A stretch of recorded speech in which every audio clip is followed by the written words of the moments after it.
சென்னையின் ஒரு பரபரப்பான பகுதியில்தான் உமா வசித்து வந்தார். அவரையெல்லாம் தெரிந்தவர்கள் அன்புடன் கலியுகின் சூப்பர் அம்மா என அழைத்தார்கள். ஒரு மல்டிநேஷனல் நிறுவனத்தில் உயர் மேலாளராகவும், 2 பிள்ளைகளின் தாயாகவும், ஒரு மாமியாரின் மருமகளாகவும், மிகுந்த புரிந்து கொள்ளக்கூடிய மனைவியாகவும் உமா ஒவ்வொரு பொறுப்பையும் சிறப்பாக நிறைவேற்றினாள். அவளது நாள் அதிகாலை 5 மணிக்கு ஆரம்பமாகும். அலாரம் வேண்டாம். அவளது மன உறுதி அவளை எழுப்பும். முதலில் யோகா, பின் பிள்ளைகளுக்காக டிபன் தயாரித்தல், மாமியாருக்கு மருந்து கொடுத்தல், கணவருக்காக டீ தயாரித்தல். இவை அனைத்தும் வேலை அல்ல, கடமையாகவே அவளுக்கு தோன்றும். காலை 9 மணிக்குள் அவள் அலுவலகத்திற்குச் செல்ல தயாராகி விடுவாள். அங்கு மீட்டிங், பிரசன்டேஷன், டெட்லைன் எதிலும் அவள் பிறருக்கு தாழ்ந்தவள் இல்லை. ஏனெனில் அவள் நம்பிக்கை, நான் நின்றுவிட்டால் என் பிள்ளைகள் தள்ளி போவார்கள். அலுவலகத்திலிருந்து வீடு திரும்பியதும் பிள்ளைகளுடன் உட்கார்ந்து ஹோம்வொர்க், சிரிப்பு, விளையாட்டு, கதைகள்.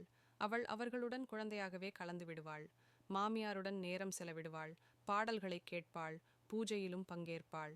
ஒவ்வொரு பாத்திரத்திலும் அவள் தன்னை தத்துவித்தாள், பதற்றமின்றி பிணையாமல். மாலையில் கணவருடன் உட்கார்ந்து தினசரி நிகழ்வுகள், அனுபவங்கள் பேசுவாள். சில சமயம் ஆலோசனையாய், சில சமயம் மௌனமாக ஒரு நிம்மதியான தொட்டியை கொடுப்பாள். ஒரு நாள் அவளது மகன் பள்ளியில் ஒரு கட்டுரை எழுதியான். என் அம்மா என் ஹீரோவாக இருக்கிறாள். அவர் செய்ய முடியாதது எதுவும் இல்லை.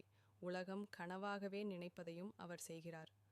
அந்த கட்டுரை உமாவின் கண்களில் கண்ணீரை கொண்டு வந்தது. அந்த கண்ணீர் மகிழ்ச்சியின் பிரதிபலிப்பு. உமா என்பது ஒரு பெயர் மட்டுமல்ல, அது ஒவ்வொரு பொறுப்பையும் உணர்வோடு ஏற்றுக்கொண்டு வாழ்க்கையை வாழும் அனைத்து பெண்களுக்கும் ஒரு முன்னுதாரணம்.